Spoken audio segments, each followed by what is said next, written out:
first session in Vagarth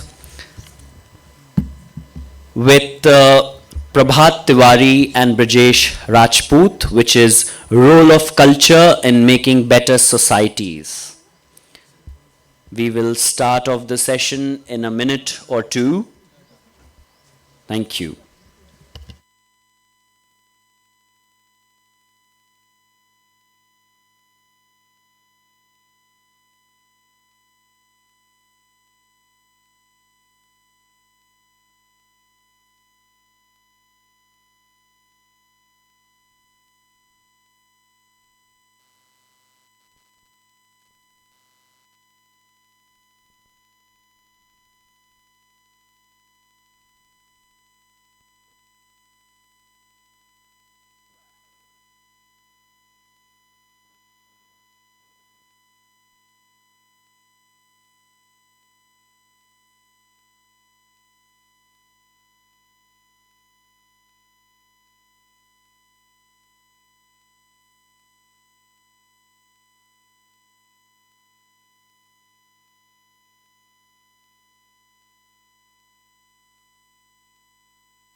Good morning, everybody. Role of culture in making better societies. Cultural representatives from districts in conversation with Prabhat Tiwari and Brajesh Rajput.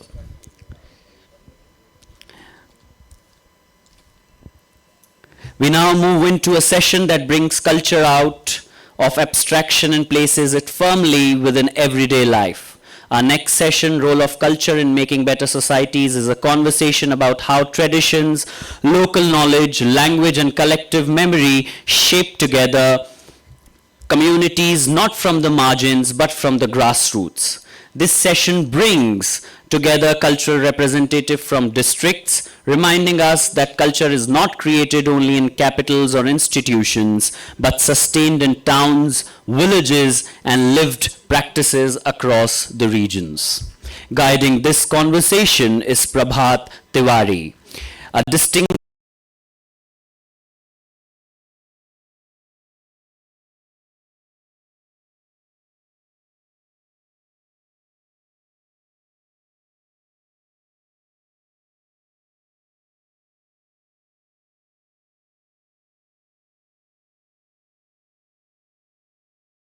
academician, civil servant, and social leader with a multifaceted career spanning over 4 decades. An alumnus of Indian Institute of Management, Calcutta, he holds an MSc, MPhil, MBA, and LLB. He began his professional journey as a professor in the government college and later dedicated 35 years from 1990 to 2025 to state civil services. Holding key administrative roles for over a decade, he worked extensively in the field of skill development and continuing education. A recipient of the Chief Minister Excellence Award, he has led impactful initiatives such as statewide library campaign and the Chalo Khet Ki Aur agriculture awareness movement connecting education, governance, and sustainable social development. Joining him in the conversation is Brijesh Rajput, Editor-in-Chief of Vistar News Channel, broadcast from Bhopal. With over 3 decades of experience in journalism across television and print media, he previously served as the Bhopal Bureau Chief of ABP News Channel for nearly 20 years. During his tenure, he received several prestigious awards in television reporting. In 2018, he was honored with the Ramnath Goenka Excellence in Journalism Award by the Indian Express Group for Investigative Journalism. He has also received the Red Ink Award by Mumbai Press Club and the ENBA Award by Exchange for Media consecutively from 2020 to 2023, which is 3 years. He completed his PhD in 2017 from Makhanlal Chaturvedi National University of Journalism, Communication, Bhopal, focusing on content analysis in television media.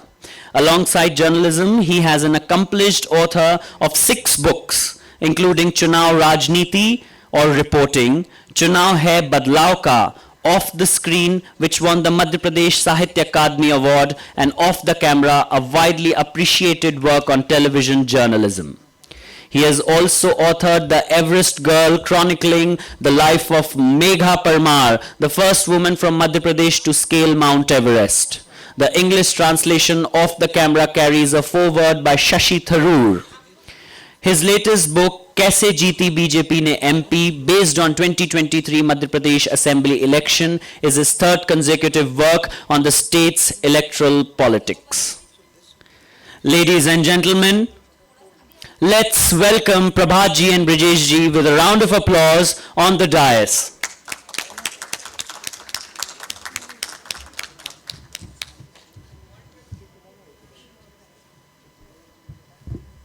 I invite them and welcome them to please start off the conversation.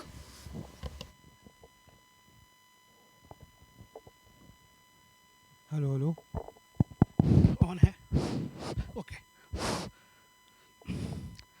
सुप्रभात। कई लोगों की ये चिंता थी कि हम अंग्रेजी के अलावा हिंदी में बोलेंगे कि नहीं बोलेंगे। आप निश्चिंत रहिए, भाषा केवल एक माध्यम है और ऐसा नहीं है आप अंग्रेजी भी सुन लें तो वो भी समझ में आने लगती थोड़ी देर में, तो ऐसी कोई चीज़ें नहीं हैं। और मैं प्रभात तिवारी हूँ, मेरा परिचय उन्होंने दिया ही हुआ है पूरा। और हमारे साथ में हैं आदरणीय ब्रजेश राजपूत जी, जो कि जाने माने जो प्रिंट मीडिया और अपना ये सोशल मीडिया, इनमें टेलीविज़न मीडिया में ये बड़ा नाम है। ब्रजेश राजपूत जी बड़े बड़े चैनल्स में, आज वो खुद भी एक चैनल उनका खुद में वो मध्य प्रदेश, छत्तीसगढ़, इंडिया के पूरे का हेड हैं विस्तार चैनल से, है ना।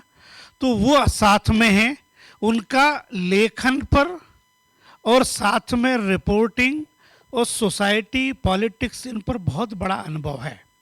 और आज का जो हमारा विषय है वो विषय है कल्चर के द्वारा हम सोसाइटी को कैसे एनरिच कर सकते हैं या समाज को कैसे एनरिच कर सकते हैं। शुरुआत यदि हम करते हैं यहाँ से, तो शुरुआत ये है कि बिना संस्कृति के कोई व्यक्ति की पहचान नहीं हो सकती है। ये पूरे विश्व में जहाँ भी आप जाएंगे, चाहे वो ग्रीस का, यूनान का नाम लें कि साहब हमारी सभ्यता थी, हमारी भी एक बहुत बड़ी सभ्यता है और सबसे प्राचीनतम सभ्यता है हमारे भारत की, और हमारी संस्कृति है। और संस्कृति और संस्कार, ये सब चीज़ें थोड़ी थोड़ी दूर में बदलती रहती है। क्योंकि हम अपने डिस्कशन को जो लिमिटेड करेंगे वो मध्य प्रदेश पर लिमिटेड करेंगे, क्योंकि हमारा ये लक्ष्य है कि भोपाल लिटरेचर फेस्टिवल जो है, जहां आप आज उपस्थित हुए हैं, इसमें पूरे देश भर के विख्याततम लेखक और अलग अलग विधाओं से जुड़े हुए लोग उपस्थित होते हैं। कल आपने देखा होगा उसमें से जो योजनाओं से जुड़े हैं, जो रणनीतियों से जुड़े हैं, जो राजनीति से जुड़े हैं, जो एक्टिंग से जुड़े हैं, उन सब लोगों का।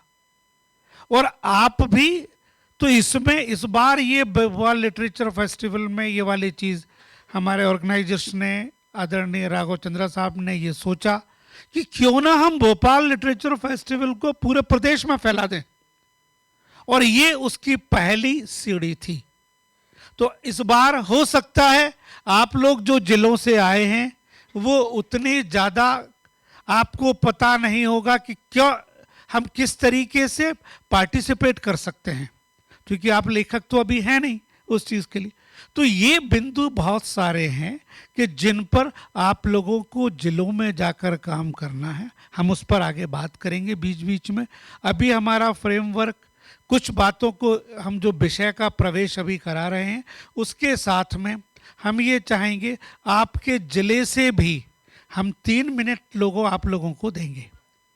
3 मिनट में आपको अपने जिले से संबंधित, चाहे वो कल्चर हो, चाहे वो लिटरेचर हो, चाहे वो पुरातत्व हो, जो पहचान हो, टूरिज्म हो, इनके बारे में आपकी क्या समझ है, क्या सूचनाएं हैं, ये आप वहाँ बता सकते हैं। भाषा का कोई प्रतिबंध नहीं है। आप अंग्रेजी में बोलें, आप हिंदी में बोलें, आप मालवी में बोलें, हमें कोई वो दिक्कत नहीं, हम समझ लेंगे आपकी बात को। ये पर क्या है कि आप हिंदी में बोलेंगे तो ज़्यादा बेहतर होगा, हिंदी और अंग्रेजी में, दो में से, ठीक है। तो ये हमारा आज का वो रहेगा। कुछ लोगों को हम आज समय देंगे और कुछ को कल देंगे, और उसके बाद में डिस्कशन के एंड में हम आपको वो बताएंगे पॉइंट्स एक्शन के, कि एक्शन हमको किस चीज़ पर लेना है, या टेक अवेज क्या है हमारे इससे कॉन्फ्रेंस से। जब आप लौट कर जाएंगे वहाँ पर, तो आप किन किन मुद्दों पर काम करेंगे आने वाले साल में, और अगली बार जब आप आएंगे तो आप नहीं होंगे, आप एक अलग व्यक्तित्व में होंगे, आपका एक अलग सूचना संसार होगा आपका अलग से। तो ये हमारा फॉर्मेट रहेगा। अब मैं आगे बढ़ाते हुए आदरणीय राजपूत जी, चूंकि वो हमारे इसमें पूरे पॉलिटिक्स, सोसाइटी सबसे जुड़े हुए हैं, तो मैं उनसे ये चाहूँगा कि किस प्रकार से हम पूरे जो जिलों के जो लोग हैं अलग अलग, वो अपने कल्चर, अपने टूरिज्म, अपनी सूचनाएं, इनसे कैसे पूरे लिटरेचर या उसको प्रभावित कर सकते हैं, और वो अंत में समाज को, इस पर कृपया अपना विचार रखें। शुक्रिया प्रभात जी इतने अच्छे उद्बोधन के लिए। और मैं शुक्रगुजार हूँ BLF के आयोजकों का, जिन्होंने इस बार फिर मुझे मौका दिया।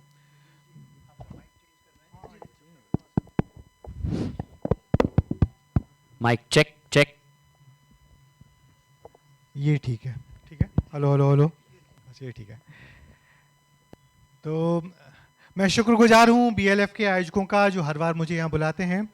पिछले 3 बार से मेरी 3 किताबों का यहाँ विमोचन हुआ, और इस बार मैं इस नए रूप में हूँ, यहाँ पे हूँ कि आप लोगों के सामने हूँ। ये जान के बहुत खुशी हुई कि इस बार हम उन लोगों से चर्चा करने बैठे हैं, वो लोग जो जिलों से आए हुए हैं। तो आप लोग जो पीछे बैठे हुए आगे आ जाइए, आगे थोड़ा भरा भरा रहेगा तो अच्छा रहेगा ना। आप जो पीछे बैठे हैं आप लोग यहाँ आगे आ जाइए, कुर्सियाँ खाली हुई हैं। तो देखिए कितनी बढ़िया सोच है कि जो हर चीज़ का जो विकेंद्रीकरण होता है, वोकल फॉर लोकल का जो कॉन्सेप्ट चला है कि आज के ज़माने में लोकल कुछ नहीं है, जो कुछ है वो वैश्विक है, और उसको वैश्विक बनाने के लिए हमारे पास बहुत सारी वो चीज़ें हो गई हैं जिसको हम सोशल मीडिया कहते हैं। तो ये बहुत अच्छा कॉन्सेप्ट है प्रभात जी की। आमतौर पर ऐसे बड़े आयोजन भोपाल में होकर रह जाते थे, सिमट के रह जाते थे, मगर राघव जी ने सोचा कि क्यों ना ये आयोजन दूर दूर तक, जिलों तक फैलें, गाँव तक फैलें, इनके बारे में लोग गाँव तक बात करें। तो आप सब लोग वो खुशनसीब लोग हैं जिनको सरकार ने चुना है अपने अपने ज़िलों से और यहाँ पर भेजा है। और हम सब आपका जो संबंधित पक्ष है, कला है, संस्कृति है, गायन है, नृत्य है, वो सबका बहुत सम्मान करते हैं और आप सबका भोपाल में स्वागत करते हैं। तो मैं आप लोगों को बताना चाहूँगा कि जो कॉन्सेप्ट है कि जो संस्कृति है, संस्कृति अब किसी दायरे की मोहताज नहीं रह गई है। आपके पास जो कुछ है वो आप थोड़ा सा एफर्ट करेंगे उसको, तो वो दुनिया जहान में फैल जाएगी। और ऐसे जो छोटे छोटे आयोजन होते हैं आपको बताते हैं, आपका विज़न बड़ा करते हैं कि दुनिया में क्या कुछ हो रहा है, कैसे कैसे छोटे छोटे विषयों पे बड़ी बड़ी किताबें लिखी जा रही हैं। आप यहाँ देखेंगे आसपास में घूमते हुए हर सेशन में कुछ ना कुछ किसी किताब की चर्चा की जा रही है। मगर जब वो जो एक किताब होती है जो 50 पन्ने से 150 से लेकर 250 पन्नों की होती है, वो किताब एक किताब नहीं होती। वो किताब पूरा एक इतिहास होता है, एक बड़ा एफर्ट होता है। किताब का एक पहले कॉन्सेप्ट होता है, कॉन्सेप्ट में एक विचार आता है कि हम इस पे लिखा जाए, क्योंकि ये हमारी इस पे हम कुछ अच्छा लिख सकते हैं, इस पे हम कुछ नया जानते हैं। तो आपका मन में विचार होता है कि हम इसको फैलाएं। तो कैसे फैलाएं, फिर आप उस पर रिसर्च करते हैं, कुछ और मुद्दे ढूंढते हैं, धीरे धीरे लोगों से बात करते हैं, जो जानकार लोग हैं उनसे जानकारियाँ जुटाते हैं और फिर उस पर एक लिखते हैं। फिर अपना प्रकाशक ढूंढते हैं, प्रकाशक ढूंढने के बाद फिर उसको छपवाते हैं। तो कुल मिला के एक बड़ी लंबी प्रक्रिया होती है। और वो प्रक्रिया आप जो यहाँ सारे साहित्यकार हैं, राइटर्स हैं, उनको देख रहे हैं कि कैसे अपनी किताब के बारे में बोल रहे हैं।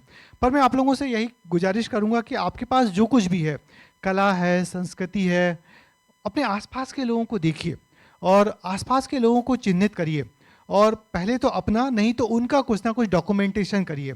हर शहर में हर जगहों पर कुछ ना कुछ ऐसे विरले लोग हैं जो बैठ के इतना अच्छा बोल रहे हैं, इतना अच्छा लिख रहे हैं, इतना अच्छा कह रहे हैं। जैसे मुझे याद आता है कि बुंदेलखंड में काफ़ी सारे लोग हैं, साहित्यकार हैं, जो बुंदेली में लिखते हैं। और आप देख रहे होंगे कि आजकल एक नया जॉनर हो गया है, कुल हिंदी अंग्रेजी के अलावा बुंदेली, बघेली, मालवी, इन सब पे छोटे छोटे यूट्यूबर्स बने हुए हैं। यूट्यूब तो चलिए बड़ी चीज़ हो गई, यूट्यूब में आपको लंबा कंटेंट बनाना पड़ता है, मगर जो छोटे छोटे वायरल रील होते हैं उसमें तो आपको 2-2, 3-3 मिनट में अपनी बात कहनी होती है।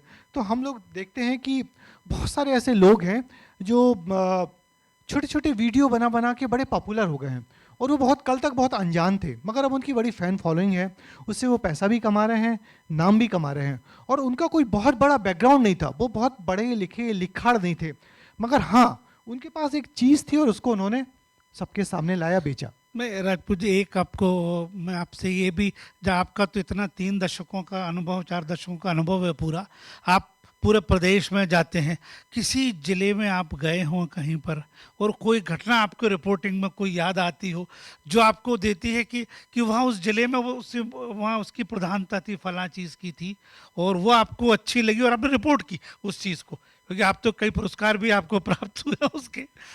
देखिए, हमारे प्रोफेशन का मज़ा यही है कि हम लोग हर रोज़ कुछ नया करते हैं। ऐसा काम नहीं करते कि फ़ाइल खोली, दस्तखत किए, फिर फाइल रख दी, घर आ गए। हम लोग को हर रोज़ कुछ नए लोगों के बीच जाना पड़ता है और नए लोगों के बीच कहानियाँ तलाशनी पड़ती हैं। ये पत्रकारिता का पेशा होता है, खासकर टेलीविज़न में तो और ज़्यादा होता है। तो हम लोग रोज़ खूब सारी कहानियाँ लिखते हैं। तो मेरी 2 किताबें हैं, ऑफ द रिकॉर्ड और ऑफ द स्क्रीन। उनमें वो सारी कहानियाँ हैं जो हमने टीवी के पर्दे पर तो दिखाई, मगर उनके हर कहानी के पीछे की एक कहानी होती है, उस कहानी को भी लिखा है। तो उसको आप लोग कोशिश करिएगा, पढ़िएगा, यहाँ पे बिक रही हैं। तो बहुत हम लोग कहते हैं जो जर्नलिस्ट होता है उसके पास एक नोज फॉर न्यूज़ होती है, और ज़रूरी नहीं कि वो नोज फॉर न्यूज़ के पत्रकार के पास भी हो, आपके पास भी होती है, आपके पास भी होती है। तो यदि हम अपना आँख कान खुला रखें तो बहुत सारी नई चीज़ें देखने मिलती हैं। जैसे एक दफ़ा हम लोग ओमकारेश्वर गए, वहाँ पे मुख्यमंत्री जी का प्रोग्राम था, थोड़े लेट हो गए तो हम लोग कहीं घूमने निकल गए, चाय आय पीने लगे। तो एक जगह देखा कि एक लड़की झाड़ू लगा रही है, वो पीछे से हमको दिख रही थी, बहुत स्मार्ट सी लड़की, नई उम्र की लड़की, बहुत अच्छा स्लीवलेस ब्लाउज़ पहने, अच्छी साड़ी पहने, हील की सैंडल पहने, उसको जो सफाई कर्मियों को जो एप्रिन दिया जाता है वो उस यहाँ कमर में लपेटे हुए था, पहने नहीं हुई थी, लपेटे हुई था, एकदम ऊपर से नीचे तक स्टाइलिश दिख रही थी। पर हम लोग उसको पीछे से देख रहे थे और हम लोग एकदम आकृष्ट हुए, मैंने देख के उसको अच्छा लगा कि आमतौर पे आपके स्वीपर की कल्पना कैसी की है। स्वीपर आपको ऐसे नहीं दिखते, वही दिखते हैं जो एक ट्रेडिशनल स्वीपर होते हैं, बिखरे बाल, गंदा सा चेहरा, गंदे से कपड़े। मगर उस औरत को देखकर हम लोग, उस लड़की को देखकर हैरान रह गए और बार बार उत्सुकता हुई कि पलटेगी तो कैसे दिखेगी, पलटेगी तो कैसे दिखेगी। मगर वो इस तमाम चीज़ों से बेखबर अपना काम बड़ी ईमानदारी से, बहुत लगन से करी। जितनी कचरा था सबको झाड़ू मारती मारती, यहाँ वहाँ करते करते फिर एक बार जो हम लोगों के सामने आई तो हम लोगों ने देखा बड़ी सुंदर सी लड़की थी। तो एकदम मन में पत्रकार मन जागा और सोचा कि इसके बारे में कुछ तलाशा जाए, ढूंढा जाए। तो उसके करीब जाके हमने उससे बात की, एकदम से बात तो नहीं की, किसी अपने लोकल वाले को लेके, भाई इसका नाम क्या है, क्या करती हैं, कहाँ रहती हैं। तो पता लगा कि वो उनके परिवार में स्वीपर्स हैं, तो वो भी आके इस काम को करती है और बड़ी ऐसी तरीके से करती है, एटिकेट से करती है। उसका कहना था मेरे लिए कोई काम छोटा बड़ा नहीं है, घर में सब लोग करते हैं तो मैं भी करती हूँ और अच्छे से करती हूँ। तो वो लड़की इतनी, फिर जब हम लौट के आए तो जो कहानी मुख्यमंत्री की तो की, मगर उस पर आके मैंने लिखा कि वो झाड़ू लगाती ओंकारेश्वर के पथ पर। आपने कविता पढ़ी होगी कि वो तोड़ती पत्थर, तो उसी अंदाज में हमने लिखा कि वो झाड़ू लगाती ओंकारेश्वर के पथ पर। तो जब वो कहानी अखबारों में छपी तो लोगों ने उसको दूसरे नज़र से देखा और भोपाल की कई संस्थाओं ने उसको यहाँ बुला के उसका सम्मान किया। आपने देखा होगा कि उस समय सफाई का बड़ा अभियान चल रहा था, मोदी जी ने सफाई सफाई सफाई, तो उस सफाई को उसने एक नया आयाम दिया। तो लोगों ने देखा कि सफाई कर्मी ऐसे भी होते हैं, इतने अच्छे भी होते हैं और कोई काम छोटा बड़ा नहीं है। तो उस अंदाज में हम लोग ऐसे कहानियाँ तलाशते हैं और ऐसे कहानियाँ सबके सामने लाते हैं। मैं अभी इसमें जैसा मैंने कहा था कि हम जिले वालों को भी बीच में सुनेंगे, तो मैं कुछ जिलों को मैं आमंत्रित करूंगा। वो 3 मिनट का समय आपके पास में होगा, है ना। तो सबसे पहले मुकेश जी आपको बुलाएं, है ना। मुकेश दरबार जी बुरहानपुर से हैं, ये बड़ी समृद्ध परंपरा के ज़िले से हैं ये वाले। तो हम चाहेंगे आप अपना जो पक्ष है वो रखें, वो चीज़ों को, और आप क्या आप सोचते हैं बताएं प्लीज़ प्लीज़। बुरहानपुर, देखिए वक्त कैसे बदलता है। बुरहानपुर एक समय में बहुत बड़ा राजधानी हुआ करता था, वेल कल्चर्ड शहर था, और अब वक्त ऐसा आया कि अब भोपाल है मगर इतिहास नहीं बदलता। बुरहानपुर में जाओ तो आपको लगता है कि आप इतिहास के साथ जी रहे हैं। बीच में किला है, मंदिर हैं, पुरानी पुरानी बावड़ियां हैं और इतना सब कुछ है कि लगता है कि बुरहानपुर कितनी खूबसूरत जगह। और मैं आपको बता दूं कि बुरहानपुर में पहले ताजमहल बनने वाला था और जो शाहजहां उनकी जो बेगम थी वो वहीं उनका इंतकाल हुआ था और वहीं उनको दफनाया गया था। मगर जब शाहजहां वहाँ दिल्ली पर पहुँच गए तो उन्होंने आगरा में ताजमहल बनवाया और उनकी जो कब्र थी उसको खोद के वो वहाँ ले गए। तो बुरहानपुर उस विरासत का शहर है। जी आप बताइए प्लीज। आदरणीय सने, इनको सुनने के बाद में आपकी इच्छा होगी कल ही बुरहानपुर निकल जाए। आदरणीय सर ने सब कुछ बता दिया, मुझे लगता है कि मेरी आवश्यकता नहीं है, अब मुझसे ज्यादा आपको जानकारी है। आपकी आवश्यकता है। सम्मानीय मंच, सम्मानीय प्रबुद्धजन, मैं मुकेश दरबार बुरहानपुर से आपके बीच में आया हूँ। वहाँ की संस्कृति और लोक कलाओं को लेकर के हम लोग काम करते हैं। जैसा कि आदरणीय सर ने बताया है कि हमारा बुरहानपुर ऐतिहासिक शहर है, भृगु ऋषि की भूमि है, माँ ताप्ते की गोद में हम लोग बसते हैं, सतपुड़ा के बीच में हम लोग रहते हैं और ऐतिहासिक शहर है। वहाँ की जो ताजमहल की कहानी आदरणीय सर ने जो आपको बताई, निश्चित रूप से मुमताज शाहजहां की प्रेम कहानी आप आज भी पत्थरों में आप वहां देख सकते हैं, समझ सकते हैं। वहां का शाही महल आप उससे देख सकते हैं। वहां की उस मिट्टी में आप जैसे ही कदम रखेंगे आप समझ जाएंगे कि शहर बहुत ऐतिहासिक शहर है। वैसे मैं बुरहानपुर के बारे में ज्यादा ना बोलते हुए अपनी संस्कृति के लिए ज्यादा बात करूंगा, जिसके लिए मैं यहाँ आया हूँ। और आप सभी को मैं आमंत्रित भी करूंगा, आप आइए हमारे बुरहानपुर देखिए। केवल बुरहानपुर खंडरों का शहर नहीं है, वहां पर प्यार भी मिलता है, वहां सम्मान भी मिलता है, वहां इज्जत भी मिलती है, वहां का खान पान भी बहुत अजूबा है। आपके भोपाल में बुरहानपुर की जलेबी के नाम से कोई दुकानें चलती हैं, वैसे हमारे बुरहानपुर का दरावा बहुत प्रसिद्ध है। कौन बन गया करोड़पति में अमिताभ बच्चन ने एक प्रश्न पूछा था कि बुरहानपुर की सबसे फेवरेट मिठाई कौन सी है, तो उसका उत्तर जो सही था वो था दरावा, जो कि वहां जो भी सज्जन थे उन्होंने गलत उत्तर दिया था। तो उस दरावा को खाने के लिए मैं आपको आमंत्रित भी करता हूँ। नहीं, ताली बजा सकते हैं। एक्चुअली मैं जिस जगह से आता हूं वो है जनजातीय क्षेत्र बारेला का। चूंकि मैं खुद आदिवासी नहीं हूं लेकिन मैं उनके लिए काम करता हूं। वहां की संस्कृति को लेकर के हमारे कलेक्टर से जब हमारी चर्चा हुई, हमने कहा कि सर हमारी संस्कृति को हम लोग कैसे मंच दे सकते हैं, इसे पहचान कैसे दे सकते हैं। तो कई हम लोगों ने प्रयास करें। एक हम लोग भगोड़े लोग उत्सव का आयोजन करते हैं ताकि लोग वहां इकट्ठा होकर के अपनी संस्कृति को जान सके, पहचान सके, अपनी परंपराओं को भूले नहीं। और इसी प्रयास को हम लोग आगे बढ़ाते बढ़ाते भारत सरकार की ओर से 2 बार विदेशों में जाने का भी अवसर मिल गया। हम लोगों ने तुर्कमेनिस्तान कंबोडिया में हमारे जनजातीय कलाकारों को पहुंचा करके यहाँ की संस्कृति को भी प्रमोट किया, लोग उसको पहचाने, देखें। लेकिन फिर भी हमें ऐसा लगा कि हमें सही मंच नहीं मिल पाया है। फिर हमने सोचा कि अब क्या किया जा सकता है। तो फिर एक मन में जिज्ञासा जगी, वर्ड रिकॉर्ड बनाते हैं। तो वर्ड रिकॉर्ड ऐसा बनाते हैं कि लोग उसको अपनी नजर से देख पाएंगे। तो हम लोगों ने अभी 1 और 2 मार्च 2025 को 24 घंटे लगातार लोक नृत्य करने का वर्ड रिकॉर्ड भी बना दिया। मैं खुद उसमें सम्मिलित था। बिना रखे हुए हम लोगों ने वर्ड रिकॉर्ड बनाया, लेकिन ये जिज्ञासा अभी भी खत्म नहीं हुई। सर दिल्ली में गया था, दिल्ली में संगीत अकेडमी ने एक प्रोग्राम ऑर्गेनाइज किया था। वहां पर चिंता हुई कि हम अपनी संस्कृति को कैसे बचा सकते हैं, उसके लिए क्या किया जा सकता है।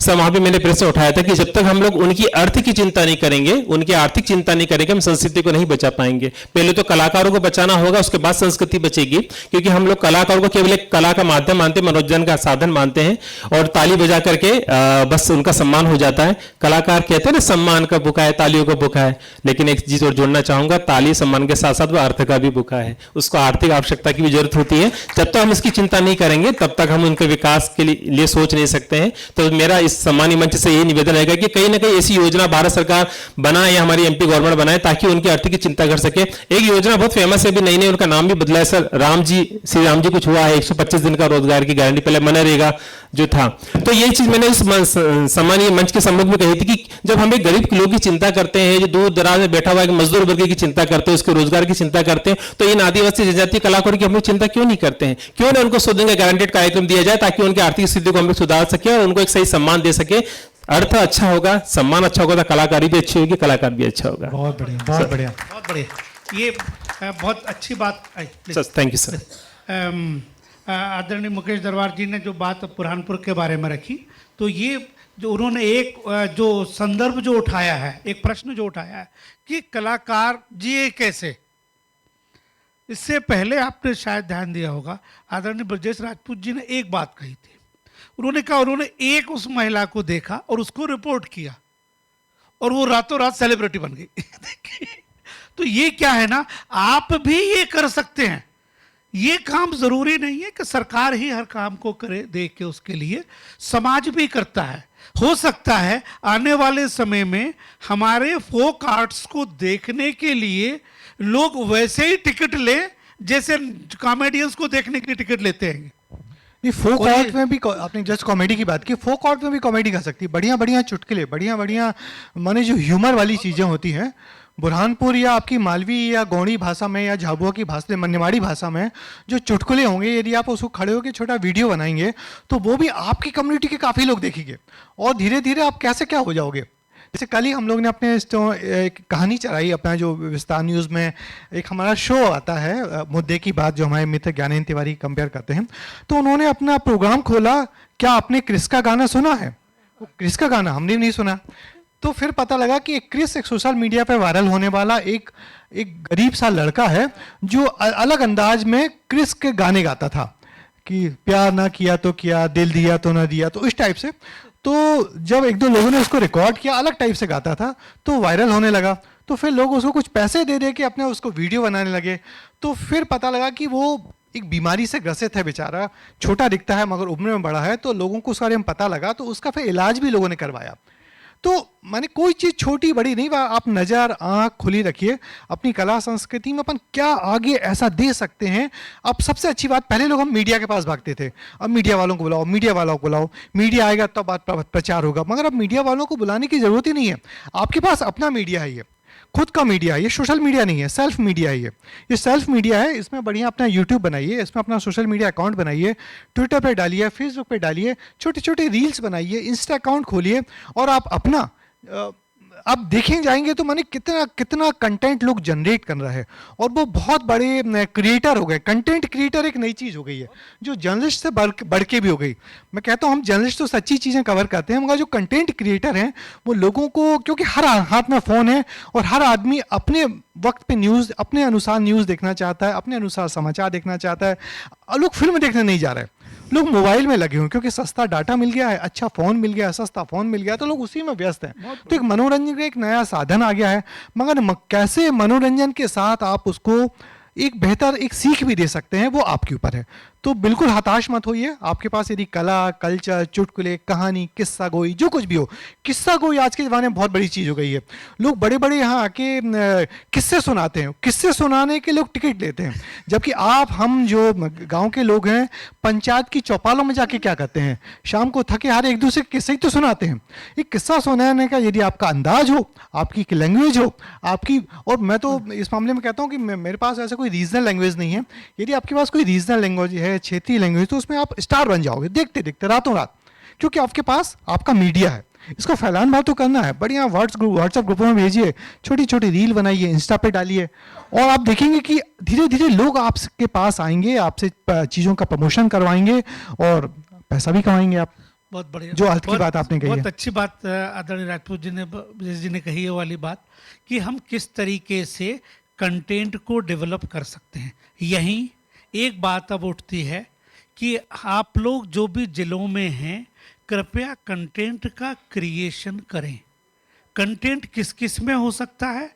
कंटेंट पुरातत्व का हो सकता है, कंटेंट टूरिज्म का हो सकता है, कंटेंट लिटरेचर का हो सकता है कि जिले के लेखक कौन कौन से हैं।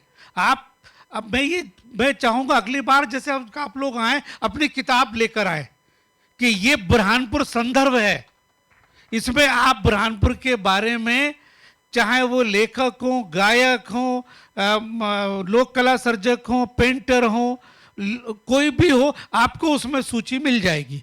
तो ऐसा संदर्भ करके बुरहानपुर संदर्भ रेफरेंस आप लोग क्रिएट करें। मैं आमंत्रित कर रहा हूं अनूपपुर से आपको है, कल बोलेंगे, चलिए। नहीं आप हैं? कटनी से आप आई हैं, कुछ बोलेंगी? थोड़ा कल बोलने देंगे। अच्छा, आप कहाँ से हैं? डिंडोरी से। देखिए डिंडोरी से हमारे भाई उपस्थित हैं, आइए प्लीज। ये उस जगह से आते हैं जहां एक बहुत बड़ी परंपरा है, बहुत बड़ी परंपरा है। परिचय करा दूं यहाँ पर, इसके पहले 1 मिनट रोक के आदरणीय आनंद श्याम जी प्लीज एक बार आप स्टेज पर आएंगे। ये आनंद श्याम जी, आपने जो गोंडी आर्ट देखी होगी बाहर, वो पूरा वो उसके ये यहाँ पर लगातार सर्जन करते हैं और इनको कई पुरस्कार मिले हैं। ये डिंडोरी जिले से ताल्लुक इनका रहता है करके। और ये जो आप कहते हैं ना कल्चर भी बिकता है, पर यदि आपको बेचने वाला चाहिए उसमें से, तो ये हैं आदरणीय श्याम जी के लिए एक बहुत अच्छी तालियां बजा आपकी तरफ से वो हो ये चीज़ें। और जब भी कभी आपको जिलों में लगे तो कृपया आनंद श्याम जी को बुलाइए। ये लोगों के लिए ट्रेनिंग वर्कशॉप्स भी करते हैं उस तरीके से, तो वो करके और ऐसी पेंटिंग्स जो विदेशों में लाखों रुपए में बिकती हैं वो आप बनाते हैं। इनके कलर्स अलग हैं, सभी चीज़ें। और मैं बहुत बहुत आपको धन्यवाद देता हूँ, आप हमारे सेशन में भी उपस्थित हैं। प्लीज़ बैठे। डिंडोरी से आप उपस्थित हैं और मैं आपसे अनुरोध करूँगा कि आप अपने यहाँ की संस्कृति, पुरातत्व और विशेष रूप से जो बैगा जनजाति है, हम लोग ये मान के चलते हैं कि ये आदिवासी हैं, और आप वहाँ देखेंगे तो एक बताएंगे ये आप आदरणीय कि वहाँ पर पूरे शरीर में वो लोग गुदवा लेते हैं, पूरे शरीर में। और लोगों ने कहा ये क्या, लोगों ने कहा ये क्या बेवकूफ़ी वाली चीज़ है। नहीं, ये वो लोग थे जिन्होंने उस समय धर्म को बचाया। उन्होंने कहा राम हमारे मुंह से बंद करोगे ना, हमने पूरे शरीर में लिखवा लिया। आप सोचो, आज भी वो उनकी परंपरा है और वो लोग निभा रहे हैं उसको। उनको रामनामी संप्रदाय के लोग कहते हैं। खास वो देख के उस तरीके की चीजें जो है ना, तो आदरणीय उनसे हम डिंडोरी से सुनेंगे और क्या क्या चीजें डिंडोरी में है, कृपया बताएं। संक्षेप में बताएं। हाँ, गणेश परस्ते जी हैं। धनेश परस्ते जी, ठीक है, आप अपने परिचय के साथ शुरू। सम्माननीय मंच, मेरा नाम धनेश परस्ते है। मैं डिंडौरी जिले से जिला डिंडौरी के प्रतिनिधि के रूप में आया हूं। मेरे साथ में बालेंद्र उदय जी आए हैं। मैं डिंडौरी जिले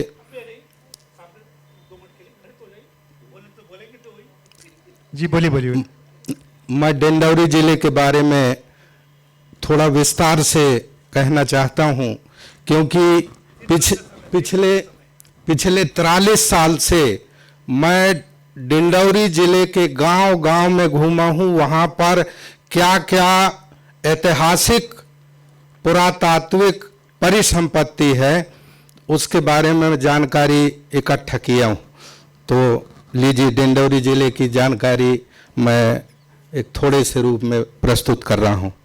मध्य प्रदेश के जबलपुर संभाग का डिंडौरी मेकल पर्वत पर प्रदेश की दक्षिण सीमा पर स्थित एक पहाड़ी क्षेत्र है। पूर्व में इसका नाम रामगढ़ था, बाद में इसे डिंडौरी के नाम से जाने लगा।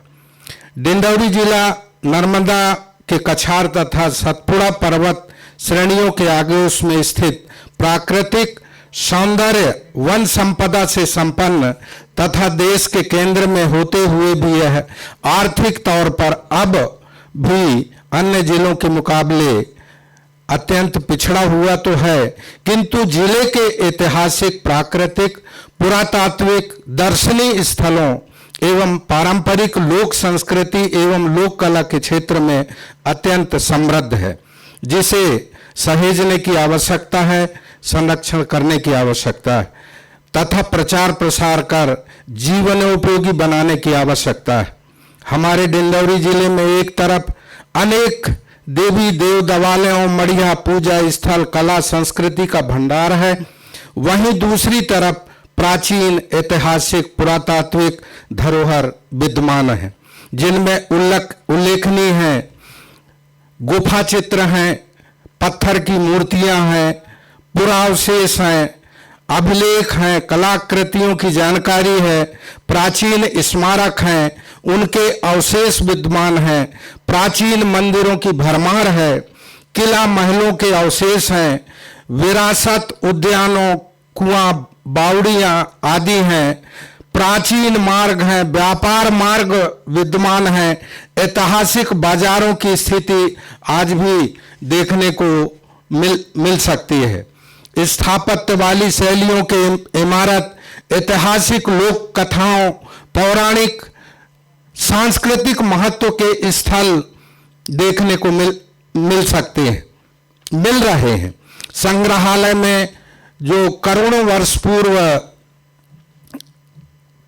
से बने हुए घुघुआ पार्क, वो फॉसिल्स जो जीवाश्म होते हैं, जीवाश्म है, वो करोड़ों साल पहले के हैं, वो देखने को मिल सकता है। वहाँ संग्रहालय है, जीवाश्म का संग्रहालय है हमारे डिंडौरी जिले में, सहपुरा के पास में। लोक प्रदर्शन तो आप हर जगह देख सकते हैं। मौखिक प्रतिपादन में प्रधानों का बड़ा देव का बाना का उल्लेख इसलिए करना चाहता हूं क्योंकि हमारे संक्षिप्त करेंगे जी अपने अगला सेशन है। आदिवासी समाज में, खासकर गौड़ समाज में जितने भी संस्कार होते हैं जन्म से मृत्यु तक के, वो सभी संस्कार प्रधान लोग करते हैं। संगीत शैली में बैगा, गौड़, धुलिया के नृत्य गायन देख सकते हैं। संगीत वाद्यों में मांदर, टिमकी, ठिसकी, सहनाई, बांसुरी, गुदुम, झांझ, मंजीरा, बाना, चिकाला, तंबूरा की समृद्ध धुन आवाज सुन सकते हैं। जादुई कला भी हमारे यहाँ है। अद्वितीय दृश्य में गोंडी भीति चित्र जो आप लोग देख रहे हैं प्रदर्शनी में, पूरा छाया हुआ है। हमारा डिंडौरी जिला ही छाया हुआ है गोंडी भीति चित्र में जी, जिसके आप प्रमुख कलाकार हैं उसके, और आपके बड़े भाई साहब जनगण से श्याम की ये देन है जो हमारे लिए बहुत ही गौरव का विषय है। देश विदेश में इसका प्रचार प्रसार हो रहा है और लोग जान रहे हैं। तो धन्यवाद आपको। इस तरह से हमारे डिंडौरी जिले में पुरातत्व के लिए बहुत कुछ है। यदि वहां पर पुरातत्व से संबंधित स्पॉट बनाए जाएं तो लगभग 50 स्पॉट हमारे यहाँ बनाए जा सकते हैं। बहुत बढ़िया, धन्यवाद। इनको सुनकर याद आता है अमिताभ बच्चन का वाला, तो कहते ना कुछ दिन तो गुजारो गुजरात में, तो कुछ दिन तो गुजारो डिंडौरी में, कुछ दिन तो गुजारो डिंडौरी में। नहीं, पर देखिए कितना अच्छा सहयोग है, कितना अच्छा सहयोग है। ये चीजें हैं। तो हम अब अगली बार जो हम देखेंगे, अभी समय, चूंकि समय का हमारे पास वो है, तो सबसे पहले तो मैं आदरणीय ब्रजेश राजपूत जी को धन्यवाद देता हूं कि उन्होंने इस चीज़ को बड़ा पूरे विषय का प्रवेश कराया, और उन लोगों का भी जो उपस्थित थे। और एक जो मैं पॉइंट चाहता हूं कि आप लोग जो लोग कल बोलेंगे उनमें से उन चीज़ों के लिए कृपया, हम ये चाहते हैं आप जिले का एक संदर्भ बना लें और एक किताब अपने जिले की हम ऑनलाइन अगले बार भोपाल लिटरेचर फेस्टिवल में ही करवाएंगे, आप ही के नाम से करवाएंगे। और 25 रील बनाए है ना, और 25 तो हर जिले रील को बनाए। करना है। तो ये हो कि लोग हर बार आए, मध्य प्रदेश की बात करें तो 2-4 दिन नहीं, 2-4 साल का टारगेट बनाकर आए, तब मध्य प्रदेश घूम पाएंगे। ये बात हो इसकी, संस्कृति की, सब चीजों की, और वो डॉक्यूमेंटेशन हो। अंग्रेज इस मामले में हमसे आगे थे, उन्होंने हर चीज़ को डॉक्यूमेंट किया, उनके पास तिथियां डॉक्यूमेंटेड है, हमारे पास तो ईयर डॉक्यूमेंट नहीं है। हम याद करते हो 46 में ऐसा हुआ था, वो बताते 31 जनवरी को ऐसा हुआ था। तो ये चीज़ें जो है ना, ये वो हैं।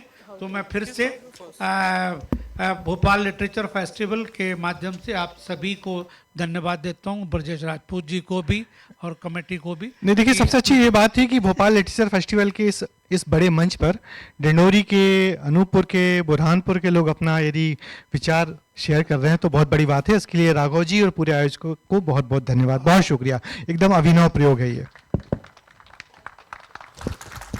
Thank you so much, sir. A big round of applause once again for Prabhat Tiwari, Brijesh Rajput, and all the cultural representatives who shared their insights and experiences with us today. If you're having any questions, you can ask. आज का विषय था संस्कृति समाज में कैसे शीर्ष रहे हैं, वो बोलना कोई भी बिना बोले नहीं जाएगा। बस आप सब लोग वक्त पे आइएगा। तिवारी जी बोलिए, सब वक्त पे आए, 10:15, 10:15। पहले आ जाएंगे तो ज्यादा अच्छा रहेगा, क्योंकि हम दूसरे के टाइम को एंक्रोच ना करें। आज हमने दूसरे का टाइम एंक्रोच कर लिया है 5-10 मिनट दूसरे session. To honor our distinguished guests, I would now like to invite Meenakshi Ma'am, our Society Member of Culture and Environment, to kindly join us on stage to present a token of our gratitude. This is not merely a memento. We are privileged to share with you a genuine piece of our history. This is the special BLF 2026 memento. The legendary Padma Shri Durgabai created this artwork specifically for BLF 2026. It depicts the little bird Golaya, a story of devotion. A tiny bird loved by Bhansu is transformed by the tribal god Buridev into a beautiful maiden, bringing joy to him and his struggling family. It's a beautiful symbol of how nature and humanity are intertwined, just like the conversation we heard today. अब पूरे सम्मान के साथ मैं सभी प्रतिनिधियों से अनुरोध करती हूँ कि ग्रुप फोटो के लिए कृपया मंच के पास आ जाएं।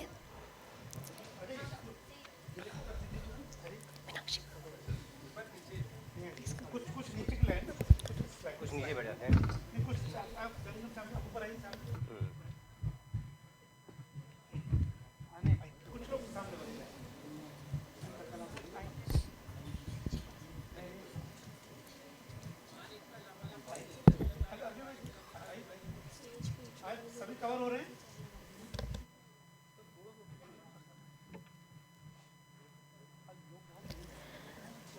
जोरदार तालियों से अभिनंदन किया जाए। मुझे आप भी आ जाइए। पूजा इनको कितने दिनों से कोऑर्डिनेट कर रही हैं। ये पूरे जिलों में लगातार फोन लगा के बुलाना।